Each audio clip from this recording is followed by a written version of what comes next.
ಈ ಬಗ್ಗೆ ಹೆಚ್ಚಿನ ಡೀಟೇಲ್ಸ್ ಕೊಡೋದಕ್ಕೆ ಹುಬ್ಬಳ್ಳಿ ರಿಪೋರ್ಟರ್ ಮಂಜುನಾಥ್ ಈಗ ಫೋನ್ ಸಂಪರ್ಕದಲ್ಲಿ. ಮಂಜುನಾಥ್, ಮುಕ್ಕಳಪ್ಪ ಪ್ರೇಮ ವಿವಾಹ ರಾಜ್ಯಾದ್ಯಂತ ಸಂಚಲನ ಮೂಡಿಸೋದಕ್ಕೆ ಕಾರಣ ಏನು? ಜೊತೆಗೆ ಮದುವೆಯಾಗಿ 3 ತಿಂಗಳ ನಂತರ ಹೆತ್ತವರ ಆಕ್ರೋಶ ವ್ಯಕ್ತವಾಗಿರೋದು ಆರಂಭಿಕ ದಿವಸಗಳಲ್ಲಿ ವ್ಯಕ್ತವಾಗಿರಲಿಲ್ಲ. ಯಾವಾಗ ಬಜರಂಗ ದಳ ದೂರು ದಾಖಲು ಮಾಡುತ್ತೋ ಅದಾದ ನಂತರ ಹೆತ್ತವರ ಆಕ್ರೋಶಗಳು ವ್ಯಕ್ತವಾಗ್ತವೆ. ಇಲ್ಲಿ ಈ ಹೆಣ್ಣು ಮಗಳಿಗೆ ಮುಕ್ಕಳಪ್ಪ ಜೊತೆ ವಿವಾಹ ಆಗೋದಕ್ಕೂ ಒಪ್ಪಿಗೆ ಇರಲಿಲ್ಲ. ನನಗೆ ಪ್ರಥಮ ರಿಯಾಕ್ಟ್ ಅದಕ್ಕೆ ಬೇಕಾಗಿರೋದು ಮಂಜು.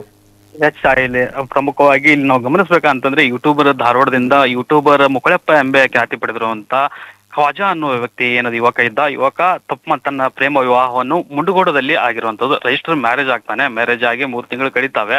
ಆದ್ರೆ ಪ್ರಮುಖವಾಗಿ ಇಲ್ಲಿ ಗಮನಿಸಬೇಕು, ಯಾವಾಗ ಇದು ವಿವಾದಕ್ಕೆ ಕಾರಣ ಆಗತ್ತೆ ಅಂತಂದ್ರೆ ಮುಕ್ಕಳಪ್ಪ ಏನು ರಿಜಿಸ್ಟರ್ ಆದ ಪತ್ರ ಸೋಷಿಯಲ್ ಮೀಡಿಯಾದಲ್ಲಿ ವೈರಲ್ ಆಗತ್ತೆ.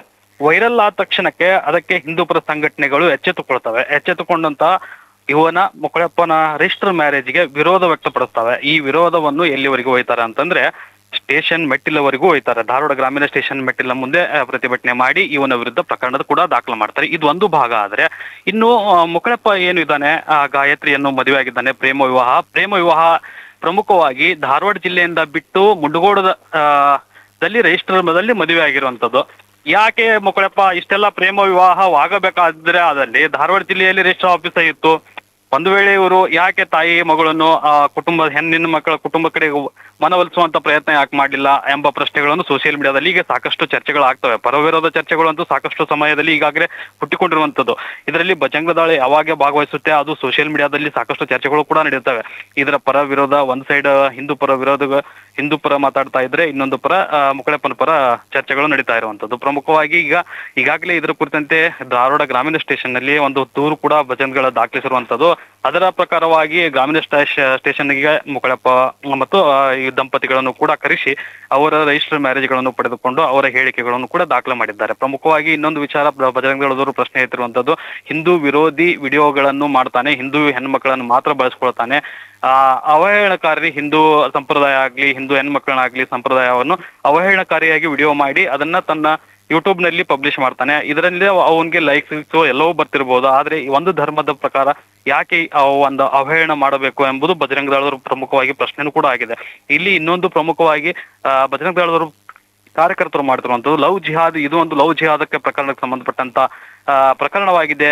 ಇದರ ವಿರುದ್ಧ ಕ್ರಮ ಕೈಗೊಳ್ಳಬೇಕು ಅಂತಂದು ಈಗ ಠಾಣೆ ಮೆಟ್ಟಿಲಿರುವಂತದ್ದು. ಇನ್ನೊಂದು ಪ್ರಮುಖವಾಗಿ ಈಗ ಪ್ರೇಮ ವಿವಾಹ ಸಂದರ್ಭದಲ್ಲಿ ಯುವಕನಿಗೆ ಒಪ್ಪಿಗೆ ಇದ್ದಾಗ ಮಾತ್ರ ರಿಜಿಸ್ಟರ್ ಆಗುತ್ತೆ. ಆ ರಿಜಿಸ್ಟರ್ ಆಫೀಸ್ ನಲ್ಲಿ ಇನ್ನೊಂದು ಪ್ರಮುಖ ಅಂಶ ಏನಂತಂದ್ರೆ ತೊಟ್ಟಿ ದಾಖಲೆಯನ್ನು ಕೊಟ್ಟು ಇವರು ರಿಜಿಸ್ಟರ್ ಮಾಡ್ಕೊಂಡಿದ್ದಾರೆ ಅನ್ನೋದು ಬಜರಂಗ ದಳದ ಪ್ರಮುಖ ಆರೋಪವಾಗಿದ್ದಾವೆ. ಮಂಜು, ಈಗ ಮುಕ್ಕಳಪ್ಪ ಮತ್ತು ಈ ಹೆಣ್ಣು ಮಗಳು ಈ ಜೋಡಿ ಈಗ ಒಟ್ಟಿಗೆ ಬಾಳ್ತಾ ಇದೆಯಾ ಹೇಗೆ? ಈಗ ಒಟ್ಟಿಗೆ ಇದ್ದಾರೆ. ಈಗ ಸದ್ಯಕ್ಕೆ ಅವರು ಇಬ್ರು ಕೂಡಿ ಒಟ್ಟಿಗೆ ಜೀವನ ಸಾಗಿಸ್ತಾ ಇರುವಂತದ್ದು. ಯಾವುದೇ ತಕರಾರಿಲ್ಲ. ಹಾಗಾದ್ರೆ ಹೆಣ್ಣು ಮಗಳಿಗೆ ಏನ್ ತಕರಾರಿಲ್ಲ? ಇಬ್ಬರ ನಡುವೆ ಯಾವುದೇ ರೀತಿ ತಕರಾರಿಲ್ಲ. ಯಾವಾಗ ಹಿಂದೂ ಪರ ಬಜರಂಗ ದಳದ ಕಾರ್ಯಕರ್ತರು ಧ್ವನಿ ಎತ್ತಾರೆ ಆಗ ಕುಟುಂಬಸ್ಥರು ಧ್ವನಿ ಎತ್ತೋದಕ್ಕೆ ಪ್ರಾರಂಭ ಮಾಡ್ತಾರೆ. ಈಗಾಗಲೇ ಒಂದು ತಾಯಿ ಹೇಳ್ತಾ ಇರುವಂತದ್ದು ಹಿಂದೂ ಪರ ಸಂಘಟನೆಗಳಿಗೆ ಒಂದು ಕರೆ ನೀಡ್ತಾ ಇದ್ದಾರೆ, ನಮ್ಮ ಹೆಣ್ಣು ಮಗಳನ್ನು ನಮಗೆ ಒಪ್ಪಿಸಿ, ಇದಕ್ಕೆ ಪ್ರೇಮ ವಿವಾಹ ಆಗಿದ್ದಾರೆ, ನಮಗ ಅದನ್ನು ಯಾವುದೇ ರೀತಿಯಾಗಿ ನಾವು ಮೊದಲೇ ಇದಕ್ಕೂ ಗೊತ್ತಿದ್ದಿಲ್ಲ ಮತ್ತು ನಮ್ಮ ಮಗಳನ್ನು ವಿಡಿಯೋದಲ್ಲಿ ಪಬ್ಲಿಷ್ ಮಾಡ್ತಾರೆ. ಇವರೆಲ್ಲ ವಿಡಿಯೋ ಬೆಳೀತಾ ಹೋದಂತೆ ನಮಗೂ ಕೂಡ ಒಂದು ಸಂತಸದ ವಾತಾವರಣ ಸೃಷ್ಟಿಯಾಗುತ್ತೆ. ಆ ಒಂದು ಹಿನ್ನೆಲೆಯಲ್ಲಿ ನಾವು ಮುಕ್ಕಳಪ್ಪ ಖ್ವಾಜಾನ ಮೇಲೆ ನಂಬಿಕೆ ಇಟ್ಟು ಕರ್ಲೆ ನಮ್ಮ ಮಗಳನ್ನು ಕಳಿಸಿದ್ವಿ. ಯಾವಾಗ ಸುಳ್ಳು ಹೇಳಿ ಟೂರಿಗೆ ಹೋಗುತ್ತೇವೆ ಅಂತಂದು ನಮ್ಮ ಮನೆಯಲ್ಲಿ ಹೇಳಿ ಕರ್ಲೆಗೆ ಮುಕ್ಕಳಪ್ಪ ನಮ್ಮ ಗಾಯತ್ರಿ ಮಗಳನ್ನು ಕರೆದುಕೊಂಡು ಹೋಗಿ ಏಕಾಏಕಿ ಮದುವೆಯಾಗಿ ಬರ್ತಾನೆ. ಆದ್ರೆ ಮಗಳು ಕೂಡ ನಮ್ಮ ವಿರುದ್ಧವಾಗಿ ಮಾತಾಡ್ತಾಳೆ. ಯಾಕಂತಂದ್ರೆ ಪೊಲೀಸ್ ಅಥವಾ ಕಮಿಷನರ್ ಅಥವಾ ಅವರು ಎಲ್ಲ ಫೋಟೋಗಳನ್ನು ಬಳಕೆ ಮಾಡಿಕೊಂಡು ನಿಮ್ಮನ್ನು ಬಿಡೋದಿಲ್ಲ ನೋಡು, ಅವ್ರ ಜೊತೆಗೆ ಪೊಲೀಸರಿದ್ದಾರೆ ಎಂಬ ಬೆದರಿಕೆ ಕೂಡ ಸ್ವತಃ ತಾಯಿಗೇನೆ ಮಗಳು ಹಾಕ್ತಾಳೆ. ಇಲ್ಲಿ ಇಷ್ಟೆಲ್ಲ ಆಗ್ಬೇಕಾದ್ರೆ ಕಾರಣ ಪ್ರಮುಖವಾಗಿ ಮಗಳಿಗೆ ಆ ಮದುವೆ ಒಪ್ಪಿಗೆ ಇದ್ದಲ್ಲಿ ಇದು ರಿಜಿಸ್ಟರ್ ಆಗಿರುವಂತದ್ದು. ಅಂದ್ರೆ ನಾನು ಮದುವೆ ಆಗ್ತಾ ಇರ್ತಕ್ಕಂತ ಹುಡುಗ ಒಂದ್ ಸ್ವಲ್ಪ ಇನ್ಫ್ಲೂಯೆನ್ಸರು, ಪೊಲೀಸ್ ಆಫೀಸರ್ಗಳ ಜೊತೆ ಎಲ್ಲ ನಿಂತ್ಕೊಂಡು ಫೋಟೋ ತೆಗೆಸಿದಾನೆ, ಹಾಗಾಗಿ ನನ್ನ ಗಂಡನ ಪ್ರಭಾವ ಬಳಸಿ ನಿಮ್ಮನ್ನೇನಾದ್ರೂ ಮಾಡಿಯಾ ಅನ್ನುವಂತ ಹೇಳಿ ಈ ನವ ಜೋಡಿಗಳು ಇಬ್ರು ಬೆದರಿಕೆ ಹಾಕ್ತಾ ಇದ್ರ ಹೆಂಗೆ? ಇದು ಒಂದು ಪ್ರಮುಖ ಅಂಶ. ಈಗ ಯಾಕಂದ್ರೆ ಶೈಲರ್ ನೀವು ಕೇಳ್ತಿರುವಂತ ಪ್ರಶ್ನೆಗೆ ಪ್ರಮುಖವಾಗಿ ಹುಬ್ಬಳ್ಳಿ ಧಾರವಾಡ ಮಹಾನಗರ ಕಮಿಷನರ್ ಎನ್ ಶಶಿಕುಮಾರ್ ಏನಿದ್ದಾರೆ, ಎನ್ ಶಶಿಕುಮಾರ್ ಅವರ ಜೊತೆಗೆ ನಿಕಟವಾದ ಸಂಪರ್ಕ ಇದೆ ಮತ್ತು ಅವ್ರ ಜೊತೆ ಎಲ್ಲ ಫೋಟೋ ನೀವು ನೋಡ್ರಿ, ನಿಮ್ಗೆ ಗೊತ್ತಾಗಂಗಿಲ್ಲ ಈಗಾಗಲೇ. ಮತ್ತು ಆ ವಿಚಾರವಾಗಿ ಮಗಳು ತಾಯಿಗೆ ಒಂದು ಬೆದರಿಕೆ ಅನ್ನೋ ರೀತಿಯಲ್ಲಿ ಹೇಳ್ತಾಳಂತೆ.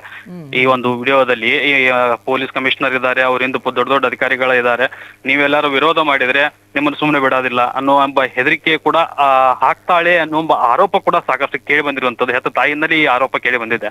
ಆದ್ರೆ ಇಲ್ಲಿ ಪ್ರಮುಖವಾಗಿ ಇಷ್ಟಪಟ್ಟು ಮದುವೆ ಆಗಿದ್ದಾರೆ. ಇಷ್ಟಪಟ್ಟು ಮದುವೆ ಆಗಿದ್ದಾದ್ಮೇಲೆ ಈಗ ಅವರು ಇಷ್ಟಪಟ್ಟು ಜೀವನ ಮಾಡಬೇಕು. ಆ ಜೀವನವೊಂದಕ್ಕೂ ಈ ಎಲ್ಲ ಪ್ರಶ್ನೆಗಳಿಗೂ ಒಂದು ಉತ್ತರವನ್ನು ದಿಟ್ಟವಾಗಿ ನೀಡಬೇಕು ಅನ್ನುವ ನಿಟ್ಟಿನಲ್ಲಿ ಕೆಲವು ವಿದ್ಯಾವಂತರು ಅದಕ್ಕೆ ಪ್ರತಿಕ್ರಿಯೆ ನೀಡ್ತಾ ಇದ್ದಾರೆ. ಶಾಹಿಲ್, ಮಂಜು, ಇನ್ನು ವಯಸ್ಸಲ್ಲೇನಾದ್ರೂ ಏರಿಳಿತಗಳಿತ್ತ? ಒಂದು ಕಾನೂನಲ್ಲಿ ನಿರ್ದಿಷ್ಟ ವಯಸ್ಸಾಗಬೇಕು ಅಂತ ಇರುತ್ತೆ, ಆದ್ರೆ ರಿಜಿಸ್ಟರ್ ಆಫೀಸ್ನಲ್ಲಿ ಅಬ್ವಿಯಸ್ಲಿ ವಯಸ್ಸಾಗದೇ ಇದ್ರೆ ಅವರು ಇದಕ್ಕೆ ಒಪ್ಪಿಗೆನೆ ಕೊಡೋದಿಲ್ಲ. ಸೊ ವಯಸ್ಸಲ್ಲಿ ಯಾವ ತಕರಾರು ಇರ್ಲಿಲ್ವಾ ಮಂಜು? ಶೈಲ್, ಇದಕ್ಕೆ ಪ್ರಮುಖವಾಗಿ ವಯಸ್ಸಿನಲ್ಲಿ ಯಾವುದೇ ತಕರಾರಿಲ್ಲ. ಇಬ್ರು ಕೂಡ ಮೇಜರ್ ಆಗೇ ಇದ್ರು. ಮೇಜರ್ ಆಗೇ ಇದ್ದಲ್ಲೇ ಅವರು ಹೋಗಿ ಮುಡುಗೋಡದ ರಿಜಿಸ್ಟರ್ ಆಫೀಸ್ ನಲ್ಲಿ ರಿಜಿಸ್ಟರ್ ಆಗಿರುವಂತದ್ದು. ಇದಕ್ಕೆ ಅಲ್ಲಿ ಒಂದು ವೇಳೆ ಇವ್ರಿಗೆ ಏಜ್ ನಲ್ಲಿ ಒಂದು ದೋಷವಿದ್ದಲ್ಲಿ ಕಂಡು ಬಂದಲ್ಲಿ ಬೈ ಚಾನ್ಸ್ ಅದರೊಳಗೆ ಇದ್ದಂತ ಸಂದರ್ಭದಲ್ಲಿ ಈ ರಿಜಿಸ್ಟರ್ ಸಾಮಾನ್ಯವಾಗಿ ಅದಕ್ಕೆ ಅಲೌ ಮಾಡೋದಿಲ್ಲ. ಆಮೇಲೆ ರಿಜಿಸ್ಟರ್ ಆಫೀಸ್ ನಲ್ಲಿ ಅಧಿಕಾರಿಗಳು ಪ್ರಮುಖವಾಗಿ ಕೇಳ್ತಾರೆ, ಇಬ್ಬರಿಗೂ ಸಮ್ಮುಖದಲ್ಲೇ ನಿಂತು ನಿಮ್ಗೆ ಒಪ್ಪಿಗೆ ಇದೆಯಾ ಅಥವಾ ಒಪ್ಪಿಗೆ ಇಲ್ವಾ ಅನ್ನೋದು ಎಲ್ಲವನ್ನೂ ಕೂಲಂಕುಷವಾಗಿ ಪರಿಶೀಲನೆ ನಡೆಸಿದ ನಂತರನ ಕೂಡ ಅವರು ಅಧಿಕೃತವಾಗಿ ಅಂತಿಮ ಮುದ್ರೆಯನ್ನು ಹಾಕೋದು ಮದುವೆ ಎಂಬ ಒಂದು ಸರ್ಟಿಫಿಕೇಟ್ಗೆ. ಆ ಸರ್ಟಿಫಿಕೇಟ್ ಈಗ 3 ತಿಂಗಳಿನ ನಂತರ ವೈರಲ್ ಆಗಿದೆ. ವೈರಲ್ ಆದ ನಂತರ ಬಜರಂಗದವರು ಈಗ ಧ್ವನಿ ಎತ್ತೋದ್ರ ಮೂಲಕ ಈಗ ತಂದೆ ತಾಯಿಗಳು ಈ ಒಂದು ಧ್ವನಿ ಬಜರಂಗದಳ ಎತ್ತಿದ್ದಕ್ಕೆ ಒಂದು ಸಾಕಷ್ಟು ಅನುಮಾನ ಕೂಡಿ ಬರ್ತಾರೆ ಅಂತ. S Manjunath, thank you so much ತಮ್ಮೆಲ್ಲ ಡೀಟೇಲ್ಸ್ಗೆ. ಸೊ ಇಬ್ಬರಲ್ಲಿಯೂ ಪ್ರೇಮಕ್ಕೆ ಸಮ್ಮತಿ ಇತ್ತ ಅಂತ ಕೇಳಿದ್ರೆ ಇತ್ತು. ಇಬ್ಬರಿಗೂ ಕಾನೂನಾತ್ಮಕವಾದ ನಿರ್ದಿಷ್ಟ ವಯಸ್ಸು ಆಗಬೇಕಿತ್ತು, ಅದಾಗಿದೆಯಾ ಅಂತ ಕೇಳಿದ್ರೆ ಇಬ್ಬರಿಗೂ ಆಗಿದೆ. ರಿಜಿಸ್ಟರ್ ಅಧಿಕಾರಿಗಳು ಯಾವುದೇ ತರಹದ ತಕರಾರು ಇದಕ್ಕೆ ಎತ್ತಿರಲಿಲ್ಲ. ಕಾರಣ ಕಾನೂನಾತ್ಮಕವಾಗಿಯೇ ರಿಜಿಸ್ಟರ್ ಆಫೀಸ್ನಲ್ಲಿ ರಿಜಿಸ್ಟರ್ ಮ್ಯಾರೇಜ್ ಆಗಿದೆ. ಮದುವೆಯಾಗಿ 3 ತಿಂಗಳು ಕಳೆಯಿತು. ತಂದೆ ತಾಯಿ ಆಕ್ರೋಶ ಶುರುವಾಗಿರೋದು ಬಜರಂಗ ದಳದ ಆಕ್ಷೇಪದ ನಂತರ. ಬಜರಂಗ ದಳ ಮಧ್ಯಪ್ರವೇಶ ಮಾಡುತ್ತೆ. ಖ್ವಾಜಾ ಎನ್ನುವ ಅಲ್ಪಸಂಖ್ಯಾತ ಯುವಕ ಹಿಂದೂ ಯುವತಿಯನ್ನ ಪ್ರೇಮಿಸಿ ಮದುವೆ ಆಗ್ತಾನೆ. ಇದು ಅವರ ಲವ್ ಜಿಹಾದ್ನ ಭಾಗ ಆಗಿರಬಹುದು ಅಂತೇಳಿ ಅನುಮಾನಿಸಲಾಗುತ್ತೆ. ಲವ್ ಜಿಹಾದ್ಗೆ ಪ್ರತ್ಯೇಕವಾದಂತಹ ಕಾನೂನೇನಿಲ್ಲ ನಮ್ಮ ದೇಶದಲ್ಲಿ.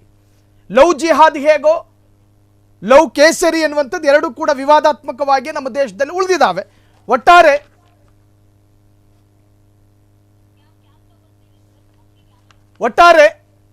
ಈ ಎರಡೂ ವಿಚಾರಗಳು ವಿವಾದಾತ್ಮಕವಾಗಿಯೇ ಇದೆ. ಲವ್ ಜಿಹಾದು ಎನ್ನುವಂಥ ಆರೋಪ, ಮತ್ತೊಂದು ಕಡೆ ಲವ್ ಕೇಸರಿ ಎನ್ನುವಂತಹ ಪ್ರತ್ಯಾರೋಪ, ಈ ಎರಡೂ ಕೂಡ ವಿವಾದಾತ್ಮಕವಾಗಿ ದೇಶದಲ್ಲಿದೆ. ಈಗ ಹೆತ್ತವರು ಸಂಕಟ ಏನು? ನಾನು ಹೇಳೋದು ಈ ಯಾರೋನು ಮುಖಳಪ್ಪನಿಗೂ ಮತ್ತು ಆ ಯುವತಿಗೂ ಭುಜದೆತ್ತರಕ್ಕೆ ಬೆಳೆಸಿದ ತಂದೆ ತಾಯಿಯ ಆಕ್ರೋಶಗಳು ಮತ್ತು ಶಾಪಗಳು ನೀವು ತಡ್ಕೊಳ್ಳೋದಕ್ಕೆ ಸಾಧ್ಯನಾ? ನಿಮ್ಮ ಕೈಕಾಲುಗಳನ್ನು ಗಟ್ಟಿ ಮಾಡೋದಕ್ಕೆ ನಿಮ್ಮ ತಂದೆ ತಾಯಿಯರು ಪಡುವಂತಹ ತ್ಯಾಗ ಮತ್ತು ಕಷ್ಟ ಇದು ಯಾವುದೂ ಕೂಡ ನಿಮ್ಮ ಅರಿವಿಗೆ ಬರೋದಿಲ್ವಾ? ಹುಚ್ಚು ವಯಸ್ಸು, ಹೆತ್ತವರ ಅಭಿಪ್ರಾಯವನ್ನ ಕೇಳದೆ ಕಣ್ಣಿಗೆ ಕಾಣುವ ವ್ಯಕ್ತಿಯನ್ನ ನಂಬಿ ಬ್ಲೈಂಡ್ ಆಗಿ ಅಂಧವಿಶ್ವಾಸದಿಂದ ಆತನನ್ನ ಸ್ವೀಕರಿಸಿಕೊಳ್ಳುವುದೇ ಆದರೆ ನಿಮ್ಮನ್ನ 20-21 ವರ್ಷ ಕಷ್ಟಪಟ್ಟು ಸಾಕಿ ಸಲುಹಿದಂತಹ ತಂದೆ ತಾಯಿಯ ಜೊತೆ ಒಂದೇ ಒಂದು ಸಣ್ಣ ಅನುಮತಿ ಕೇಳೋದಕ್ಕೂ ಕೂಡ ನಿಮ್ಮ ಬುದ್ಧಿ ಯೋಚನೆ ಮಾಡುವುದಿಲ್ಲ ಎನ್ನುವುದಾದ್ರೆ ನಿಜಕ್ಕೂ ಕೂಡ ಇದು ಮಾನವೀಯತೆಯನ್ನ ಮರೆಸುತ್ತೆ. ಮಕ್ಕಳು ತಂದೆ ತಾಯಿಯನ್ನ ಇಗ್ನೋರ್ ಮಾಡಿ ತಮ್ಮಿಚ್ಛೆಯಂತೆ ಮದುವೆಯಾದ್ರೆ ನಿಜಕ್ಕೂ ಕೂಡ ಹೆತ್ತವರಿಗೆ ಸಂಕಟ ಆಗುತ್ತೆ. ಅದರಂತೆ ಈಗ ಮುಕ್ಕಳಪ್ಪ ಅತ್ತೆ ಮಾವನಿಗೂ ಕೂಡ ಅದೇ ಸಂಕಟ.